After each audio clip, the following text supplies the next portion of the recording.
Hi, everybody, and welcome to the second race that is the Big Data Beards Beat the Beards. We are so glad to have you join us today. It is going to be an exciting race in Silverstone at the Grand Prix circuit, home to a number of F1 races throughout the year, the home track of our sponsor, McLaren, oftentimes their favorite track. But we are excited to have a group of folks from all around the world join us for a little bit of iRacing action. And for those of you who don't know, we are the Big Data Beard team, and we are a blog and podcast team that talks about the trends, technology, and talented people making big data a big deal. Leading up to this year's Splunk.conf 20, we hosted the virtual Race to .conf, a series of 10 races in the 10 days leading up to the race, hosted on the iRacing platform, where we actually used the data coming from iRacing to bring it into Splunk and surface some actionable insights on how to go faster around the track using the data from the cars and our own human performance. I'm Corey Minton. I'm joined by my friend Brett Roberts, who's already in the race getting his qualifying laps down. And we've got Tom West joining us from the UK today. Tom West, how are you doing today, buddy? Thank you. I'm doing really good. I've just had a very good first day at Conf. Learned a lot, saw a lot, and yeah, now I'm excited to put down some laps. Absolutely. Well, for those of you not aware, Splunk.conf happening started yesterday in the Americas, started today for the EMEA and APJ team, and we are excited to be part of the interactive activities surrounding .conf. But if you haven't checked it out, go to conf.splunk.com, and you can sign up for all the keynotes on demand and the awesome breakout sessions that we'll be talking about more today. So here's a quick rundown how this is going to work. We're going to go into iRacing. We're going to be racing while we're commentating for you. So you'll see us in VR headsets or Tom West on screen. And we're going to be out there racing with the folks who have decided to join us for today's race. During the race, you're going to see a qualifier, which is happening now. That's to get a quick lap time that will set up how we line up for the start of the race. Then we're going to go race for 30 minutes on Silverstone in these GT3 class cars. I'm going to go ahead and jump into my VR headset and get started with some qualifying. Brett, why don't you start us off? What do you think are going to be some of the keys to being successful here in beating the Beards at Silverstone today? Well, I'll tell you this, Corey. Staying away from Tom West is by far the biggest key for me being successful today. But generally, this is a very challenging track. A lot of sharp turns. It's a fast track. I think it's really just hitting your turn markers, like I just missed right there and went into the field. Hitting those turn markers and being consistent, but also staying away from the lap traffic. Yeah, this is one of those that Silverstone has got an interesting history. Westy, why don't you just give us a quick rundown of this racetrack, kind of what its background, what its history, and what we should be looking for? An airfield for World War II, and after the war finished, it wasn't really required as an airfield anymore. So they, due to the shortage of racetracks in the UK, they decided that they were going to convert it into a racetrack. The first race, in fact, was just people stood by bales of hay around the runways, around the perimeter of the circuit, and it's evolved from there to the last update, which was I think in 2010. But they've been constantly evolving it ever since, and it's always been a really fast racetrack because of the large expansive field from the airfield. Yeah, it feels like if these things had wings turned upside down, these cars could take off. Now, for everybody who's watching, the race you're seeing is actually on iRacing. Again, it's a racing simulation platform. You really, to get started with iRacing, you got to be on a gaming PC, and the graphics are pretty incredible. And as you can see, a couple of us are using these VR headsets. Brett, I know this was VR was kind of a new thing for you. It's not what you used during the virtual race to .conf. How has VR and this amazing technology impacted your racing? Yeah, well, I was a little hesitant to try it for the virtual race to .conf just because I thought it would be more difficult, but actually I was completely wrong. It makes it a lot easier. You can kind of lean into the turns, you can look into the turns. It makes it a lot more realistic, and I found that I am a better driver with the VR headset.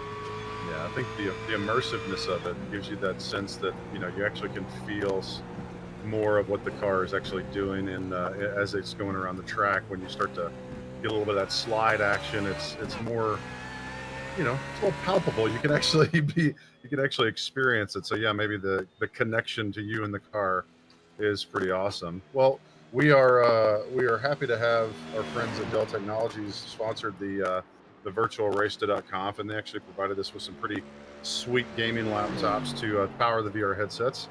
Because today, Brett and I are we're actually down in Florida having a little bit of a remote.conf experience, and we are, as you can probably see from the video, we are not in an office. We are on a screened-in patio at my mom's house, which you can bring all your mom's basement jokes you like. This ain't your mom's basement, I can tell you that.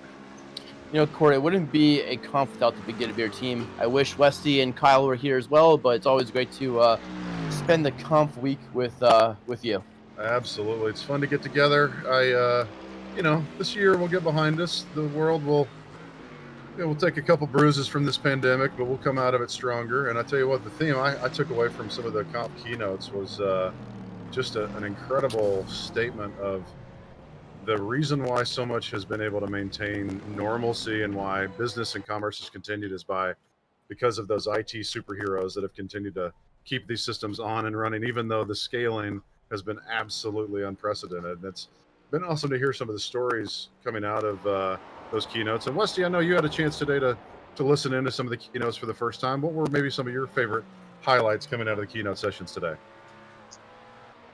Developer background, all the noise that was coming out of observability is things that I'm really excited for, to see that really evolve as it is.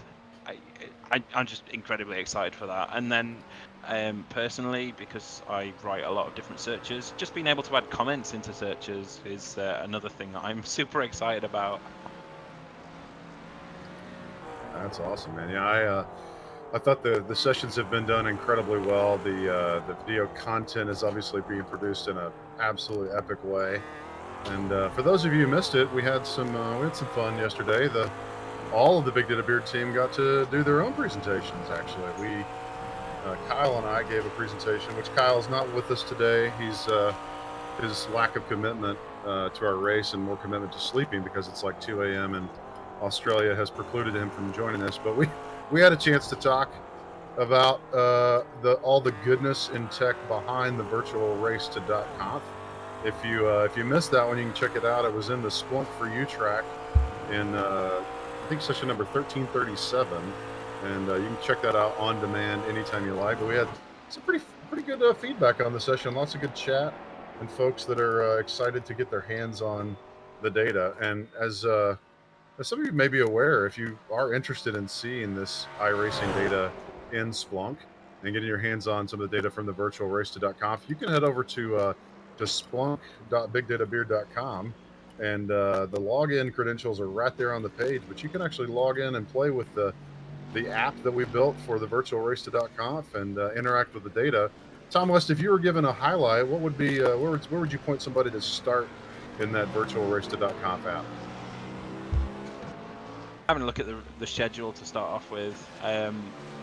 Certainly would also recommend having a look at some of the videos that we've gone and put together around the post-race data analysis, and then having a look at what we've gone and pulled out to see if there's any sort of stories similar to that in other races. The health kit was something that really surprised me, the health data for these races and what heart rates were and things as well. Just having a play. That's what it's all about, Brett. Exploring the data. Oh, we're getting into a little traffic. We got a little classic Westy bump because he wants to get out in front. I'm going to come around and see if I can get tangled up in the action with you, boys. I like this. Qualifying is just about to come to a close. We won't get a whole nother lap in, I don't think. So let's see. Oh, and Brett vindicated. That was a beautiful tap. Very gentle. Rubbing is racing, as they say. Oh, no. Yeah, my steering wheel was a little screwed up from your hit, Westy. Sorry about that, and couldn't steer away from you. I'm sorry. I guess the challenge, certainly with working from home sometimes, I'll just watch a replay of that. It doesn't look like that was on accident, but it really was. Yeah, likely story. The challenge, I didn't qualify. The challenge, certainly when it comes to working from home as well, has been and an opportunity is around spending more time with family. but as we've already found in this broadcast, it also has its interesting moments. As my 3-year-old decided that he wanted to check out the race in action and see what was going on. Well, we're just glad that he's able to be there and see what's going on. Seeing Brett take out his dad probably going to scar him for a little while, but that's okay. Hopefully he'll get over that. You got a qualifying lap. You're fine. I did not. Oh, you didn't get a qualifier? Because that was going to be my qualifying lap before someone bumped me. Oh, no. So just so everybody knows, in order to get a qualifying lap, you have to run an incident-free lap, which basically means you can't be bumping into people. You can't take the car off track. You got to really run a clean, full lap if you want the qualifying lap time to stick. And funny enough, I'm actually just hoping to get in here and wrap up a qualifier. I'm not sure I'm going to actually make it Let's all look the at the way in. list while you guys are driving. So right now we do have Corey. You did qualify. You got a 210. Westy, you got a 204. But John Hayward is leading right now with a 202.6. Wow. Very impressive. The silent assassin. Quietly putting down killer lap times. So I will be the last place beard today to start the race. But who knows? It's a long race. There's a lot of track and a lot of things could happen. That's right. Plenty to do. All right. And that didn't get me any better of a lap time. So I'm going to check out. Now, folks, qualifying is done. We are now going to begin the process of gridding up. And gridding up is really where we get on track, get in our starting positions. That is the position we will go out on. And the way this works is we will have a pace car that comes out in front of us and will lead us around. I don't think it's a full lap here. I think it's a partial lap. And they'll lead us off. One. Yeah, I'm pretty sure it's pretty quick. They will lead us around a lap just at a pace speed of around 55 miles an hour. The group will bunch up and kind of stay in the order of qualifying. And then the race will start. The leader, John Hayward, will have the honor of kind of dictating the pace as we come into the front straightaway and cross that starting line. And everybody has to kind of stay in their position until they get across that start-finish line to go. So it's going to be fun to see that. Now, Brett, I asked you earlier the keys to the race. It's staying away from Westy, but also just keeping your markers tight on your braking and turning. Westy, you've had a chance to look at a lot of this data. What do you think is going to be a key to the race for the winners here? Staying focused and remembering where your own braking points and your own parts of the track will be key. We experienced exactly that. What would happen if you don't do that with the virtualraceday.conf with me taking you out? So yeah. I guess so far we've done pretty well for my reputation. And that was purely down to reactive braking. You had a little bit of a late brake, and as a result, my reactive braking took you out. So entirely my fault. Yeah, that's the problem. It's the rear ending. It's always the rear ender's fault, isn't it? Yeah. Oh, yeah. All right. Well, the grid is open, and one of the things that is also something you got to think about: select my tire replacements, and probably deselect my fuel because I don't think I'm going to need any of that. So in iRacing, you can actually go in and set up hotkeys and actually dictate how much fuel would be brought on if you do go into the pit. So there's all kinds of customization. Now we are running a pretty standard out of the box setup just because we've got a wide range of talents here in the race today. But I tell you what, we do have some beautiful cars. We talked about before. This is the GT3 class of car, and for those of you not familiar with GT3, that's basically a road-going car. Is the baseline, but it's a kind of a supercar almost, in that they're pretty lightweight and they're pretty high horsepower, around 550 to 600 horsepower. And in the field today, you've got the beautiful McLaren MP4 GT3, you've got the Mercedes AMG GT3, and you've got, let's see, the BMW Z4 GT3, nice beautiful Beamer. All right, we got a car in front of us going to take off. Here we go. Hey, so Cora, and we actually have the Ferrari 488 joining us for the race as well. So all GT3 is represented here nicely. And Cora, I want to get back to the fuel because I think that was extremely important in yesterday's Beat the Beards heat race. So I'm looking, I have 15.2 gallons in this tank, which would be about 21 laps And based on my lap time around 2 minutes and 14 seconds, I think I'm going to be good. I might have dropped it down a little bit more, get it a little bit lighter, but I think we're looking good just based on what we've done in the past. All right. Well, John Hayward is away. We are under full race speed. Now, one thing to keep in mind too here, folks, is that a lot of times these first corners can spell disaster. Oftentimes our leaders get excited. They go out too fast because then they forget their tires are still very cold. Those cold tires do not grip like the tires will here a couple laps in. And so you got to be very careful that you're braking a little bit early, taking that turn with a little bit less aggression in terms of acceleration out of the apex, because you just don't have the same amount of grip, and that can bite folks. See if I can get her. Oh, we've got one BMW sliding out of turn 6 there as they came out of the church.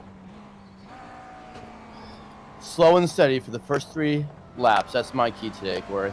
Slow and steady. I think consistency. We've said before, that's kind of been one of the things that surprised us all, was that it isn't always the team that runs or the car that runs the fastest flat out lap times that wins. It's really who strings together consistent laps, that stays out of incidents, that puts it together. And that's going to be my goal. Try to run consistent laps, hitting my marks as best I can. I do love this back section. This is one of the sections where this little go-kart of a BMW seems to do quite well in these high-speed back and forth S turns. Yeah, Let's a little, see. How you little doing off the up there, road buddy? there.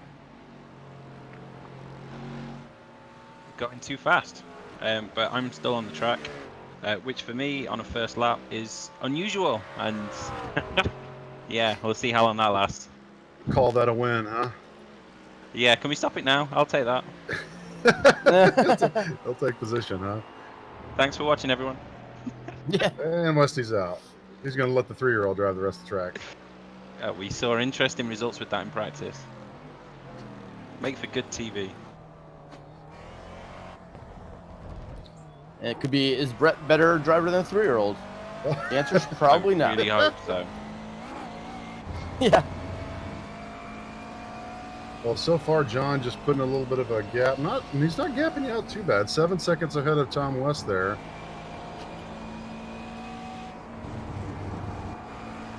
Yeah, it's about, for me, calming down and just concentrating on putting one lap down at a time, not making too many mistakes like that, and yeah, just see what we can do. Yeah, it's all about this clean racing.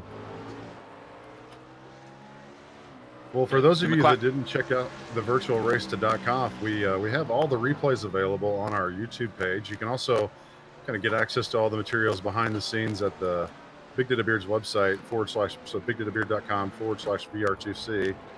And you can get access to our GitHub, where if you want to pull data from your own Iracing platform and send it to your Splunk environment, we've got the details on how to set that up available for you. One of the things that we use is the HTTP event collector from Splunk. Makes life a little bit easier. But Tom West, I'm curious, you think about what we're going to, as we go forward, as we look back on the things we've done so far, what would you maybe do differently in the virtualracer.conf from a Splunk tech perspective, given maybe some of the announcements that have happened this week at .conf? Monitoring more about more of the actual metrics of the machines themselves that were collecting the data, definitely. We had a few issues where machines were struggling to send data, so being more aware of exactly what was happening and why it was happening would have been incredibly useful, taking advantage of some of the other extra products out there from Splunk, and sending direct to metrics rather than to event form to convert later on would have also been something that I would have done had really had the chance to do so. But I'm still really pleased with what we've got out of it, and I know that we did a really great overview for the data playground for everyone that's attending .conf. You can go in there and find out all the details regarding everything that we did in there. Yeah, the data playground, kind of a neat area in this year's .conf experience. Given that we can't be in person, it's kind of the combination of some of the app showcase and the experience pavilion that they usually make as part of .conf, and I think they've done a wonderful job of making it, cool, immersive, approachable. And I also like that the fact that the sessions this year, usually when you're in the, in a session, you have a hard time if you want to stop the presenter and say, hey, I want to ask, 2 questions here about what you're doing. You feel like you're going to interrupt their flow and you really can't do it. But because this year's were recorded ahead of time and the presenters are there, in the chat rooms able to talk, you can actually get that real interactive experience. So while we're not in person, it's I think they've done a phenomenal job of giving more interactivity and access to those expert resources who are presenting in a really cool way. Well, Corey, I'll tell you, you got a little damage to the BMW here. It's the front right bumper is smashed and my steering is off. Well, you can take advantage of one of those fast repairs. In Iracing, there's the concept of the ability to pull into the pits, and in each race you're given 2 basically fast repair tokens, which basically means you can pull in and instantaneously your car is brought back to life in its full operational form twice. So Brett, while you may have to pull in the pit, it won't be a huge penalty to do so, but I'm guessing it'd be a little bit easier to drive that car if your steering was working.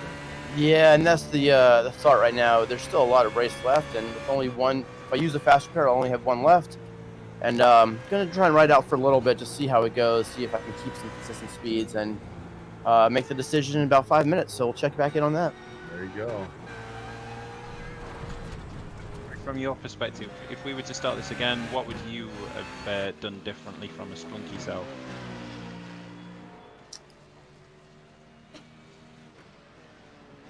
What would I have done differently? I think I would have. I think I would have liked to have.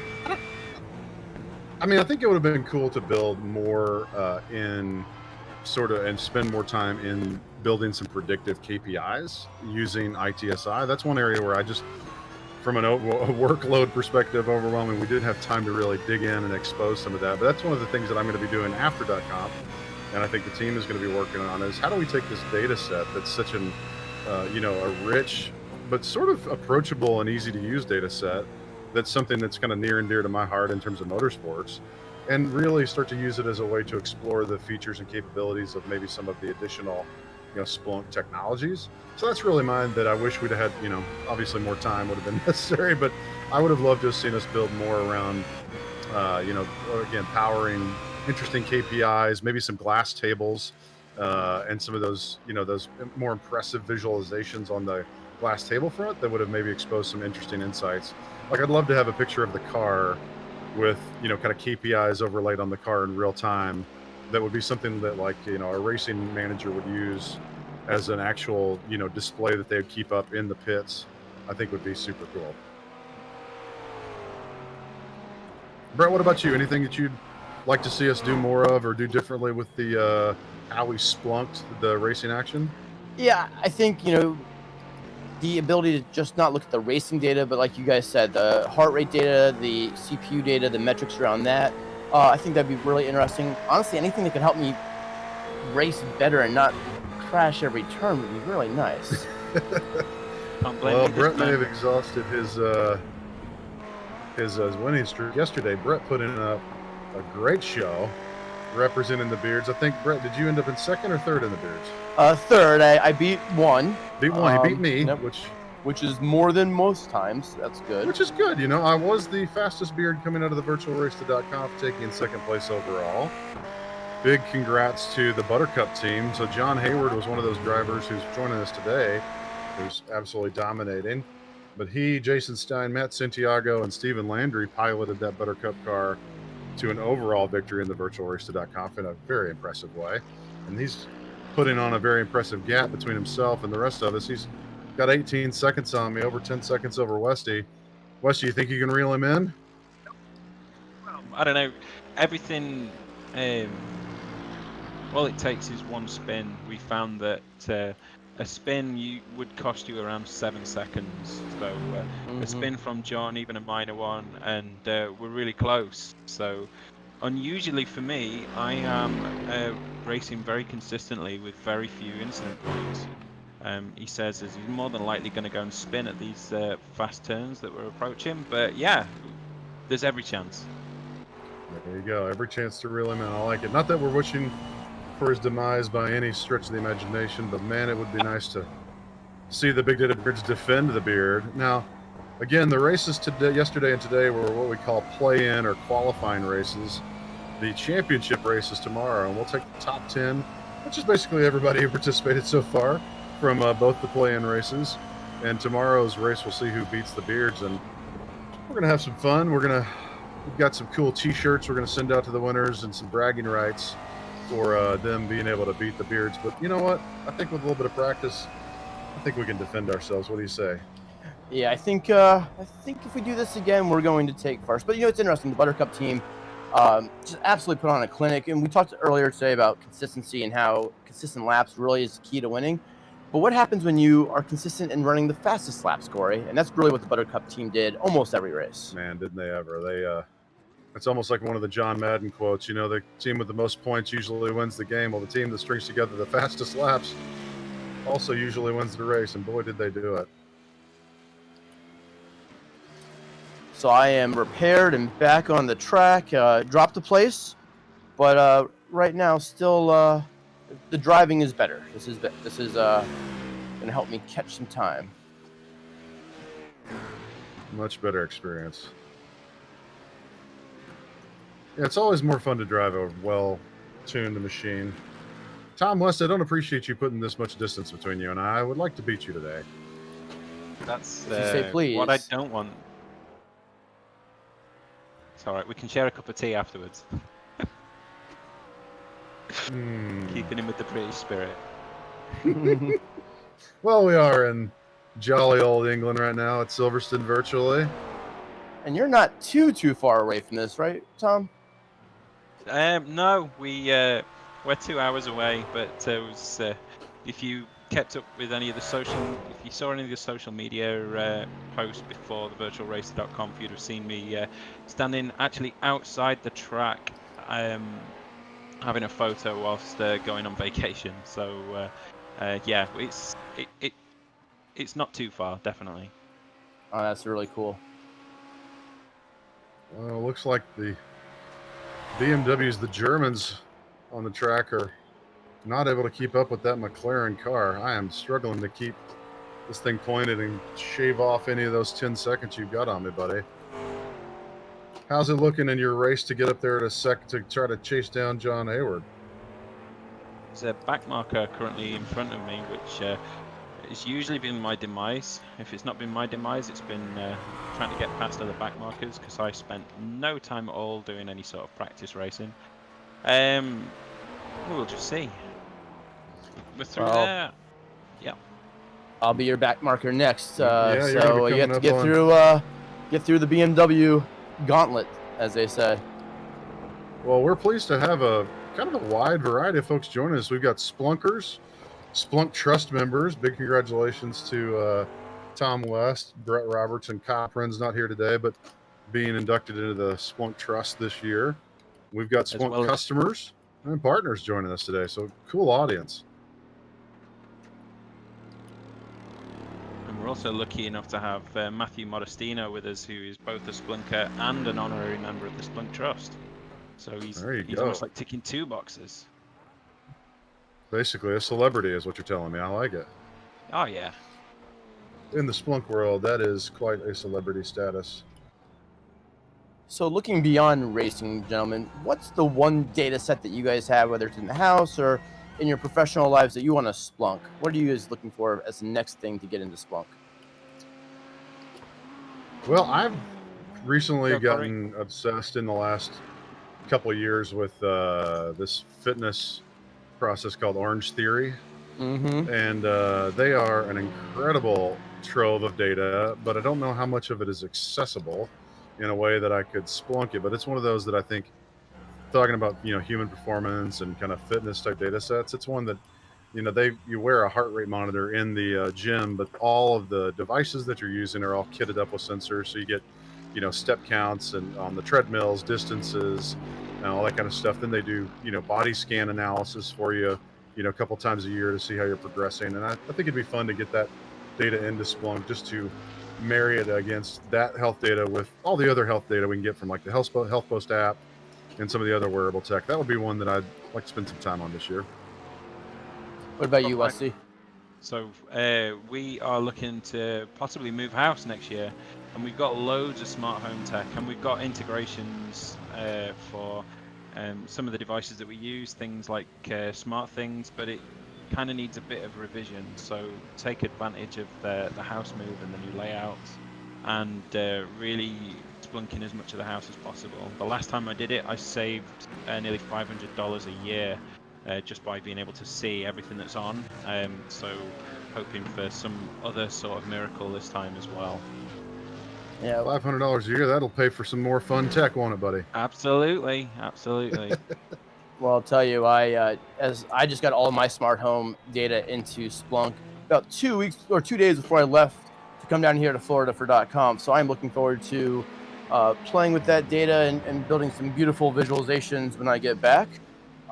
I'm also really big into scuba diving, and my computer has a very nice way of importing or exporting data. So I'm going to work on trying to get that into Splunk as well and creating some cool dashboards to help me become a better scuba diver.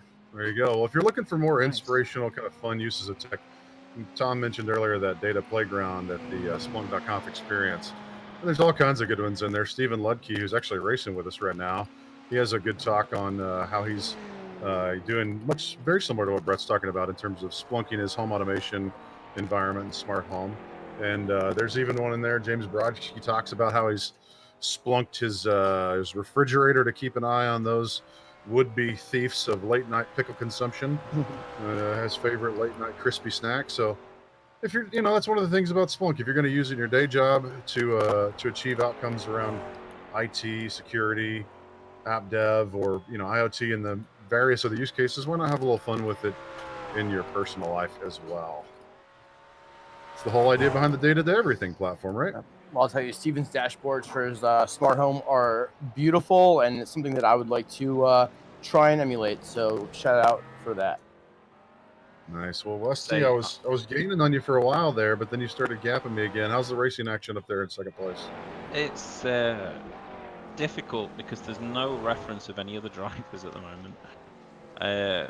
So you kind of end up losing concentration and make mistakes that you don't normally make, especially as you get longer into the race and fatigue starts to set in. Certainly with my chair, because I'm just on a normal office chair, which has the added challenge that it moves. And my steering wheel is actually anchored to my desk with a piece of wooden train track. Wooden train track, like children's wooden train track, yes. Exactly. I stole a piece of my child's wooden train track because my desk is not thick enough for this to anchor on. That is awesome. So, Well, have you had the wheel come off mid-race yet? Not for this series. I think I had it at Le Mans, but I'd crashed out at that point anyway. It was probably me more raging than anything else. Well, speaking of incidents with your gear, Brett, how was the folding racing cockpit that you acquired for this year's racing series? It wasn't great, Corey, and it wasn't because of the design or the actual product.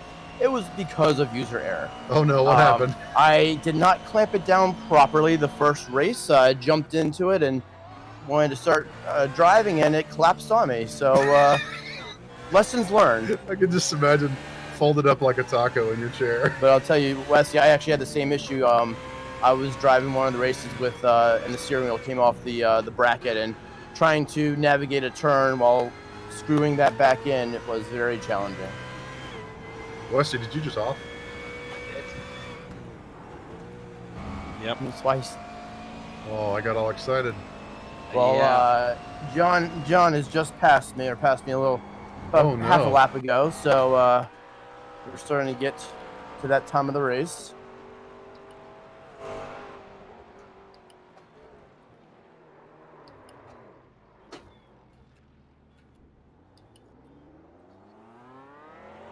We go all quiet because we're all concentrating. I know, it's hilarious. I underestimated the challenge of commentating while driving. For those of you who watched the virtual race to conf, we had the luxury of running those races in advance and then kind of weaving in the narrative of the stories from our incredible sponsors, and then able to commentate those post, kind of all the interviews put together, so we kind of knew our timings.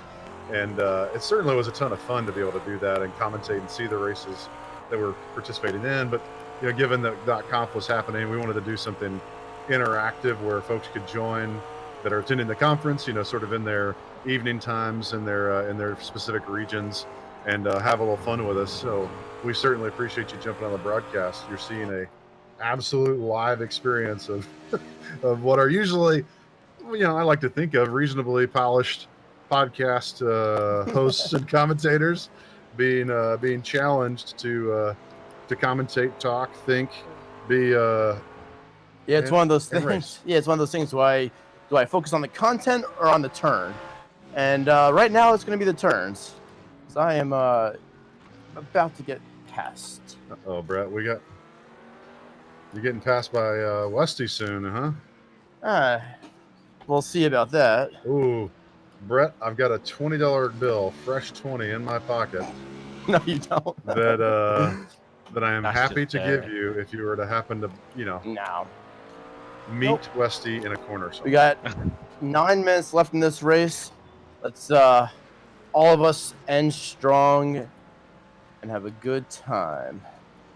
Brett's making fun of me because I lost my wallet recently. Ooh, hey, heads up! I just got the fuel warning, so I've got 5 Ooh. laps of fuel left. So yes, 5 laps left, about 2 minutes per lap. So you're gonna be coming right under the wire. You might need to. This is going to be interesting. I have If a there's blue ever a sign flag you ahead shouldn't of be trying to catch me up, that's it. Thanks, Brett. There you go. Is he being kind and letting you pass easily? Yes, he is. He's No, a very that's- kind teammate. That's one of the things we always say about Brett. He's very kind. Unfortunately, I think he followed me off the track. Yeah, I was following you. Oh no. One thing as well that Corey didn't mention was whilst we were racing at the virtualracer.conf, we still were able to chat with each other, and a favourite tactic of mine when chasing Corey was to just shout his name out and make him think that I actually wanted to speak to him, which usually distracted him and made him go off. It wasn't very nice. So we know who the dirtiest beer driver is. Oh yeah, He knew how It to worked. push my buttons. it was a very effective tactic. But Westy, the question is, did it work? Because I'm pretty sure I still won. It worked in Silverstone. So Corey, what was your favorite track? I would have to say, let me think about that for a few moments. There was a lot of really good tracks. The diversity of racing action that we had was incredible, given that we had, classic NASCAR style ovals represented. We had, more NASCAR road course ovals or rovals to just absolutely historic road racing tracks at places like Le Mans and Silverstone, obviously another one of these Grand Prix style tracks. I'm gonna have to say though, I'm a big fan of Tsukuba. That small track, short track, tight sort of setup was more fun than I could have asked for. And I don't It know was if you a great guys, track. I don't know if you guys saw, but that is Spoiler that's alert. the race I won. Actually, I think that might have been my favorite one as well, Corey. Well, that makes me feel better. I have to say that track was a lot of fun to drive on. It was so small. It was so small, so tight, and with these cars feeling very overpowered for it, added for quite an entertaining experience.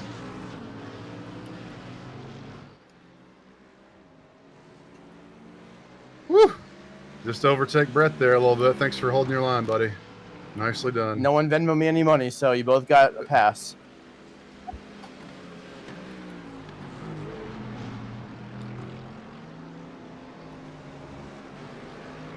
Still 8 seconds between me and Corey. Yeah, I've not been able to close the gap. Well, you were closing it, and then I asked you some questions. Yes, you did. This is your tactic in play again, isn't it? Yes, it is. So Wesley, are you developing any apps right now? Let's hear from Um, you. Nice one. I Brad. actually, at the moment, I'm not. I've been working with you for the last like 3-4 months putting together the virtualracer.conf. So day job would be be doing my day job, and then an evening would be working on the virtualracer.conf. And I am ready for a for a bit of quiet time, which I'm not going to get because we're moving house. So yeah. Yeah. Well, I'll tell you, my favorite app that you've done is the SPL Rehab, and you actually had a session on that this week. Can you talk a little bit about that Yeah, so for like 5 minutes, maybe? for 5 minutes, where do I start? No, so SPL Rehab was designed to be a debug tool for Splunk or for SPL because there didn't seem to be anything out there, certainly at the time that I wrote that. And as a developer writing pretty massive searches, I used to get fed up with seeing no results found on my search, and then go through the manual debug process. So came up with an app that not only would allow me to debug my searches, but also tell me where there's a likely problem. And there was a conf talk last year where we gave an overview of that, and then we've enhanced it this year and did a developer almost strip down of it this year, which was really exciting. And I was really happy to be a part of it. Yeah, it's super cool. I use it actually a lot in some of the things that I Splunk that I create. So thank you for that, and thank you for contributing to the community. I think it's also really interesting because it helps you with some search efficiency as well, doesn't it? Yeah, it does. Yeah, so if you're not as familiar with the job inspector, and there's a talk today from one of my Splunk Trust friends around the job inspector, which I really highly recommend checking out. But if you're not that familiar with it, then it just helps visualize metrics from there a little bit more, just to make it life a bit easier. Very And cool. it's also got a lot of the visualization tricks that we've used for our dashboards for the virtualracer.conf in there now as well. So if you're a 49ers fan especially, then you definitely want to check it out because there's a dashboard theme all just for you guys. But it all it'll save the dashboard theme preferences for each individual user. So if you don't necessarily like dark mode, then there's a light mode for you. And if you're a 49ers fan, like I said, there's one specially for you. Well, I just spun out there. Only the cool kids like dark mode, right? It's nice to have a change every once in a while. I like dark mode, but I also like light mode. You want to know that's a funny sort of implication that I only really realized because of this this work from home sort of situation is that I don't like dark mode in apps anymore because my monitor actually acts as a really good light for my camera so that you look better on camera. So if you have everything in dark mode, you don't get the benefit of all that nice white light, you know, coming off your screen, lighting up your face well on a video call. So I find that I've put all my stuff back into the light mode purely because it's better for this everybody being on webcams. So there's your pro tip. I actually have my smart home app has a based on the time of day which mode it will use through the interface, which is actually very helpful. Well, funny story, boys. I just got the 2 laps of fuel sort of warning, and we have about 1:30 left to go, which means I probably have 2 laps left to do, which means I could be in trouble. I could actually go across. I could actually run out of gas before the end of this race. That would be a pretty big disappointment given that I'm running in 3rd currently. Good. Is anybody else getting those fuel warnings? I have 4 laps left. Interesting. Well, maybe this is another one of those kind of dings against maybe this BMW being a little bit of a dated, massive engine GT3, not as fuel efficient as maybe some of the other cars, like the Ford or the Mercedes. The Ford might. Well, the Mercedes is also a massive V8. I don't know. Maybe this is just my driving style is not very fuel efficient. Well, I'm driving the Beamer, but I'm also probably 1 lap behind you because of my speed. So it's about right. That's it, and we're on the white flag lap. John's just gone past the finishing straight, and so now we're on all on our last laps. On the last lap, white flag is out, everybody. This is the final lap.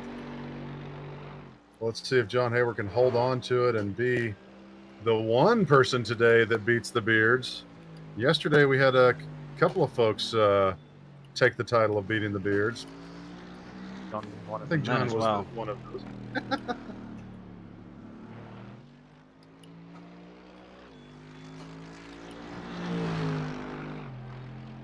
Well, I tell you what, I've just, in this 30 minutes, I've just started settling in. Feel like I really got my racing lines back in check, my braking markers just in line, but not enough time left to do anything with it to catch up on old Tom West. I'll tell you what, Niall Clark closing the gap on me a little bit here. I'm going to have to watch my 6. Niall, a good friend of the Big Data Beards, nice enough to race with us in the virtual race2.conf under the Aero car, a beautiful Aero McLaren. Shout out to the Aero episode. If you didn't see the episode we did when the virtual race2.conf with our friends from Aero talking about their Samcar project, that is an absolutely beautiful tale of using technology to power human progress, specifically improving human life and mobility for those dealing with quadriplegia. The story of Sam Schmidt, a former IndyCar driver, had a massive injury in a wreck, and he's actually now driving a kitted up Corvette Stingray thanks to the power of technology. So definitely go back and check out that episode for a really cool story of tech powering human progress. Yeah, that was a really cool story.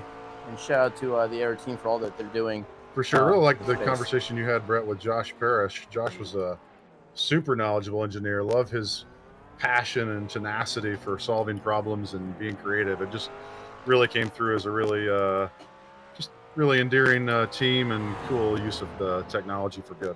Yeah, absolutely. And when we talk about favorite tracks, the Aero sponsored track of Daytona was by far my favorite. Love the oval. Love the ovals. All right, ladies and gentlemen. Well, that is the end of the race for me. I have gotten 3rd place. And let's go check in with the standings. Looks like we've got, let's see here. So we've got Congrats John Hayward. to John Hayward for winning that one. Tom West, congrats on taking the P2. I come in P3 now. Clark comes in 4th. And Stephen Lucky, Nate McCurvey, and Ricardo wrapping up the back of the field there. Everybody, we appreciate your participation in the race. We appreciate you checking out the Beat the Beards racing action. Definitely head over to bigdatabeard.com/VR2C for more information about the race and about the way that we have splunked iRacing.